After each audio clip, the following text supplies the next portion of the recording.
Sizlarning ham shunaqa shohidlaring bor. Kelgani 3 yil bo'ldi, lekin Tiko'ni korobkasini tushirmagan ekan shu paytgacha qaranglar. Tiko korobkasini tushirganlar biladi, padushka old orqada bo'ladi. Qolgan hamma devoyimizda ilojini narsa tirash kerak. Qarang. Bunga bitta tirab olibdi, stolga. Ikkinchisiga padushkani marka qo'yib, paddonga qo'yib olibdi. Ikkita dev olibdi stolga. Ikkitadan tushib ketib qolmasin deb dev olib ish qilyapti, qaranglar. Sizlarga shunaqa ishlar bo'lib turadi. Kelganiga 3-4 yil bo'ldi.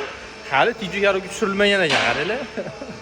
Tiko korobkasini tushirib remont qilamiz. Kadinga perda qo'yamiz, lekin stolkalar qarab, bitta stolka, ikkinchi stolka. Ikkita stolka qo'yib olib ish qilyapti. Tiko korobkasi stolkasi tushadi, sababi padushka old orqada bo'lganligi hisobiga motor bagga bor, bagga borligini ham hisobiga umuman tushib qolmaydi. Stolka kerak emas. Padushkalari hammasini bemalol yesa ham boshda motor joyida turadi. Shunaqa ustalarga jo'natib qo'ysangiz nasib qilsin.